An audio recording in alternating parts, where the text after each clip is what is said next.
जय माता दी। भक्तों, आज हम पढ़ेंगे 12वां और 13वां अध्याय। सभी अध्याय हो चुके हैं पूरे। जिसने अभी तक अध्याय नहीं सुने हैं वो सब जाके सुन लीजिए। और सबसे पहले आपको पता है, मैंने पहले भी वीडियो में बताया हुआ है कि सबसे पहले अध्याय शुरू करने से पहले हम पढ़ेंगे कवच स्त्रोत, अर्गला स्त्रोत और कीलक स्त्रोत। इन तीनों को पढ़ना पहले बहुत ज़रूरी है, उसके बाद ही अध्याय शुरू करें। इसकी वीडियो मैंने अलग से डाली हुई है। तो चलिए आइए शुरू करते हैं। 12वां अध्याय। देवी बोली, जो पुरुष एकाग्र होकर इन स्त्रोतों से नित्य मेरी स्तुति करेगा उसकी सभी बाधाएं मैं निश्चय ही नाश कर दूंगी। और जो मधु कैटभ का नाश, महिषासुर का घात एवं शुंभ निशुंभ इन दोनों का वध आदि का कीर्तन करेंगे, और जो एकाग्र होकर अष्टमी, चतुर्दशी, नवमी तिथियों में भक्ति पूर्वक इन मेरे उत्तम चरित्रों का महात्म्य सुनेंगे, उन्हें किसी प्रकार का अनिष्ट स्पर्श नहीं कर सकेगा। न पापों से उत्पन्न आपत्तियां उन्हें दुखित कर सकेंगी, न दरिद्रता प्राप्त होगी, न प्रिय का वियोग होगा, शत्रु का भय नहीं होगा, लुटेरे तथा राजा से भी कोई भय नहीं आएगा, और शास्त्रों से, अग्नि से, जल राशि में भय कभी नहीं होगा। इसलिए मेरा महात्म्य एकाग्रचित होकर पढ़ना चाहिए एवं भक्ति से सदा सुनना चाहिए। मेरा चरित्र परम मंगलदायक है। महामारी से उत्पन्न सभी उपद्रवों तथा तीनों तापों को मेरा महात्म्य शांत कर देता है। मेरे जिस मंदिर में मेरा यह महात्म्य पढ़ा जा रहा हो उस स्थान का मैं कभी त्याग नहीं करती, वहां मेरा सदा निवास रहता है। बलिदान, पूजा, अग्निहोत्र एवं महोत्सव में इस मेरे सारे चरित्र का पाठ करें और श्रवण करें। इस प्रकार से विधि जानकर अथवा बिना जाने बलि, पूजा, हवन आदि जो कुछ भी करेगा उसे मैं प्रीति पूर्वक ग्रहण कर लेती हूँ। शरद काल में मेरी वार्षिकी महापूजा की जाती है। उस अवसर पर जो मेरे इस महात्म्य को भक्ति के साथ सुनेगा उसकी सभी बाधाएं निवृत्त हो जाएंगी और वह धन, धान्य, पुत्र आदि से समृद्ध हो जाएगा। मेरी उस पर कृपा होगी, इसमें संशय नहीं है। मेरे इस महात्म्य को, मेरी उत्पत्ति की पवित्र कथाओं को एवं युद्ध में मेरे पराक्रम को जो मनुष्य सुनेगा वह स्वतः निर्भय हो जाएगा। मेरे महात्म्य सुनने वाले पुरुषों के शत्रु नष्ट हो जाएंगे, कल्याण प्राप्त होता है, कुल आनंदित रहता है। सभी शांत कर्मों में स्वप्न देखने पर, ग्रहों की दारुण पीड़ा होने पर मेरा महात्म्य श्रवण करें, उसके सभी उपद्रव शांत हो जाते हैं, ग्रहों की दारुण पीड़ाएं निवृत्त हो जाती हैं, मनुष्य का देखा हुआ बुरा स्वप्न सुख स्वप्न में हो जाता है। ग्रहों द्वारा पीड़ित बालकों के लिए यह महात्म्य शक्तिदायक है। मनुष्य में फूट हो जाने पर यह महात्म्य मित्रता कराने में परम उत्तम है। सभी दुराचारियों के बल को भली भांति नाश कर देता है। पढ़ने से ही राक्षस, भूत, पिशाच आदि का नाश हो जाता है और मेरा यह सारा महात्म्य मेरी सन्निधि प्राप्त करा देता है। पुष्प, अर्धे, धूप, गंध तथा उत्तम दीपों द्वारा मेरे पूजन से, ब्राह्मणों को भोजन कराने से, होम से, प्रतिदिन के अभिषेक से और भी अनेक प्रकार के भोगों के दान से, वर्ष भर जो मेरे अपहरण करके आराधना करते हैं, इससे जो मुझे प्रसन्नता होती है वही प्रसन्नता मेरे इस महात्म्य की एक बार सुनने से है। फिर आरोग्य प्राप्त हो जाता है। मेरी उत्पत्तियों का कीर्तन तो सभी भूतों से रक्षा करता है। युद्धों में वर्णित मेरा जो चरित्र दुष्ट दैत्यों के नाश करने वाला है उसके श्रवण करने पर मनुष्यों को बैरियों से किसी प्रकार का भय नहीं रहता। हे देवतागण, तुम लोगों ने जो मेरी स्तुतियां की है एवं महर्षि ने जो की है और ब्रह्मा जी ने की है वे ही सभी मंगलमयी बुद्धि देती हैं। वन में शून्य स्थान पर अथवा वन की अग्नि से घिर जाने पर, शून्य स्थान पर डाकुओं के घिर जाने पर, शत्रुओं द्वारा पकड़े जाने पर अथवा वन में शेर, चीता एवं जंगली हाथियों के पीछा करने पर, क्रोध में आकर राजा के वध की आज्ञा दे दी हो, या कैद में पड़ गया हो, अथवा महासमुद्र में जहाज पर बैठने के बाद भारी तूफान आ जाए, उससे जहाज डगमगाने लगे, ऐसे अवसर पर घोर संग्राम में शस्त्रों का प्रहार होने लग जाए, सब प्रकार की बाधाएं पड़ रही हो, किसी महापीड़ा से आकुल हो, इस प्रकार की सभी घोर विपत्तियों से इस मेरे चरित्र का स्मरण करने वाला पुरुष छूट जाता है। मेरे प्रभाव से शेर आदि हिंसक, डाकू तथा शत्रु मेरे चरित्र के स्मरण करने वाले पुरुषों से सभी दूर भाग जाते हैं। ऋषि बोले, इतना कहकर भयंकर पराक्रम वाली भगवती चंडिका सभी देवताओं के देखते देखते वहां पर अंतर्ध्यान हो गई। वे सभी देवता निर्भय होकर पहले के समान अपने अपने अधिकार प्राप्त करके, जिनके शत्रु नष्ट हो चुके थे, यज्ञ भागों के भोक्ता हुए। बाकी दैत्यों का हाल सुनिए। जबकि देव शत्रु शुंभ युद्ध में मारा गया, जो शुंभ जगत के विध्वंस करने पर तुला हुआ था, भयंकर पराक्रमी निशुंभ के भी मारे जाने पर बाकी बचे खुचे दैत्य पाताल में भाग गए। हे राजन, इस प्रकार भगवती जगदम्बिका नित्य स्वरूपा देवी पुनः पुनः प्रकट होकर जगत की रक्षा करती है। यह देवी जी विश्व का मोहन करती है, वही जगत को पैदा करती है, उसी के आगे प्रार्थना करने पर संतुष्ट हो जाती है, फिर विज्ञान एवं रिद्धि प्रदान करती है। हे राजन, उसी ने ही सारे संसार को व्याप्त कर रखा है। महाप्रलय काल में महामारी के स्वरूप से ही देवी ब्रह्मांड भर में व्याप्त हो जाती है। अजन्मा होते हुए भी वह सृष्टि रूप हो जाती है। वही सनातनी देवी समय समय पर प्राणियों की स्थिति किया करती है। मनुष्य के उन्नति के समय में वही देवी घर घर वृद्धि दायिनी लक्ष्मी रूपा हो जाती है। फिर अभाव के समय विनाश के लिए अलक्ष्मी भी बन जाती है। पुष्प धूप गंध आदि सामग्रियों से पूजी हुई फिर स्तुति करने पर यही देवी धन पुत्र धर्म में मति शुभ गति आदि प्रदान करती है। इति 12वां अध्याय समाप्त। 13वां अध्याय। ऋषि बोले, हे राजन, इस प्रकार मैंने देवी जी का उत्तम महात्म्य तुम्हें कह सुनाया। जिसने इस जगत को धारण कर रखा है वह इस प्रकार के प्रभाव वाली है।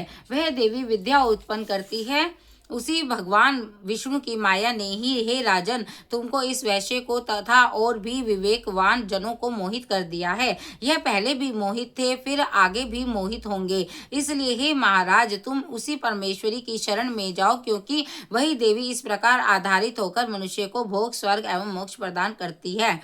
मार्कंडेय जी बोले, इस प्रकार ऋषि के वचन सुनकर उस राजा सुरथ ने प्रशस्त व्रतों का पालन करने वाले महाभाग मेधा महर्षि को प्रणाम किया। वह राजा को ममतादायक राज्य के छिन जाने पर बहुत ही खिन्न हो चुका था। तुरंत ही तप करने चला गया। हे महामुनि, यह वैश्य भी तप करने चला गया। अंबिका के दर्शन के लिए नदी के किनारे बैठकर तपस्या करने लगे। वह वैश्य देवी जी का परम उत्तम सूक्त का जप करने लगा। इस प्रकार उन दोनों ने देवी आराधना के लिए नदी के किनारे मृतिका से देवी जी की मूर्ति बनाई। फिर पुष्प दीप धूप हवन तर्पण आदि से धीरे धीरे आहार थोड़ा करते हुए निराहार होकर एकाग्रता से देवी जी में मन लगाकर एकचित होकर देवी की आराधना करने लगा। उन दोनों ने बलि प्रदान के समय अपने अंगों के रुधिर का प्रोक्षण किया। इसी प्रकार संयम पूर्वक 3 वर्ष पर्यंत आराधना करते रहे। तब तो जगत हो धारण करने वाली देवी ने प्रत्यक्ष होकर दर्शन दिया और तब राजा से चंडिका देवी जी बोली, हे राजन, हे कुल नंदन, तुम दोनों जिस अभीष्ट की प्राप्ति के लिए मेरी प्रार्थना करते हो वह मुझसे मांगो। मैं प्रसन्न हूँ, तुम्हें सब कुछ दूंगी। मार्कंडेय जी बोले, तब राजा ने दूसरे जन्म के लिए अक्षय रहने वाला राज्य मांगा और इस जन्म में शत्रु सेना को बलपूर्वक नाश करके फिर अपने राज्य की प्राप्ति कर वर मांगा। वैश्य का तो चित्त संसार में खिन्न हो चुका था, इसलिए उस ज्ञान का वर मांगा जिसके द्वारा संसार के अहंता ममतात्मक आसक्ति नष्ट हो जाए। देवी बोली, हे राजन, थोड़े दिन तक तुम अपना नाश करोगे, कठिनता के बिना ही अपने शत्रुओं को नाश करोगे, वहीं पर तुम्हारा राज्य स्थिर हो जाएगा। फिर देहांत होने पर सूर्यदेव के अंश द्वारा जन्म पाकर इस पृथ्वी पर तुम सारोणिक नाम के मनु होगे। हे श्रवण, हे श्रेष्ठ वैश्य, तुमने जो वर मांगा है मैं उसी वर को देती हूँ। मोक्ष प्राप्ति के लिए तुम्हें उस ज्ञान की प्राप्ति होगी। मार्कंडेय जी बोले, इस प्रकार देवी जी ने उन्हें अभिलाषित वर दिए। फिर उन दोनों को भक्ति पूर्वक की हुई स्तुति से प्रसन्न होकर देवी तत्काल ही अंतर्ध्यान हो गई। इस प्रकार वह क्षत्रिय श्रेष्ठ सूरत देवी से वर पाकर फिर सूर्य से उत्पन्न होकर सारुणिक नामक मनु हुआ। इति 13वां अध्याय समाप्त। माई मेरी सच्चियां जोतां वाली माता तेरी सदाई जय।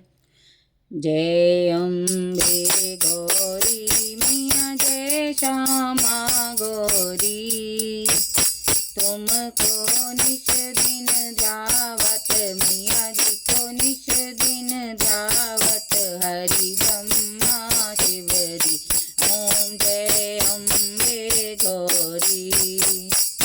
मांग सिंदूर विराजत, टीको मृग मद को, मैया टीको मृग मद को, उज्ज्वल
मैया नृत्य करत भैरो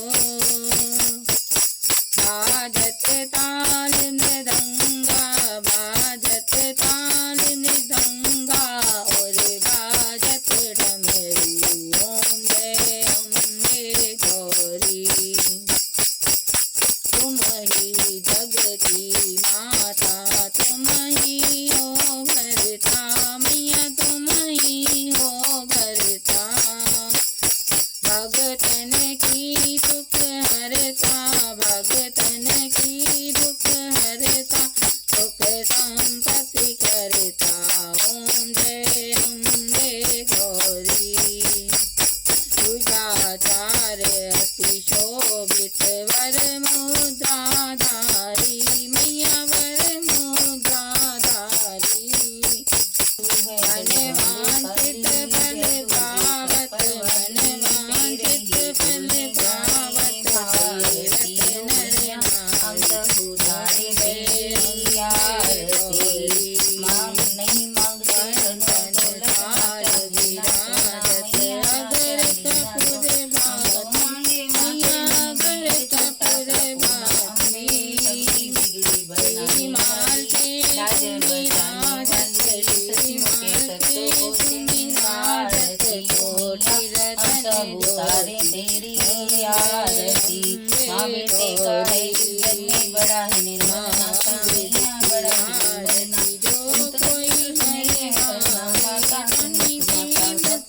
करुणा बरसाने वाली अमृत बरसाने वाली आनंद स्वामी आरती मैया हम सब उतारे तेरी आरती चरण चरण में कहे मारी ले जाके खाली वरदत पर रख दो संकट हरने वाली माँ भक्त भक्त रक्षा अष्ट भुजाओं वाली भक्तों के कार्य सूरी सारथी हम सब उतारे तेरी आरती मैं सत्यनारायण वाली माता मेरी सदाई जय गुरुदाराय सच्चे दरबार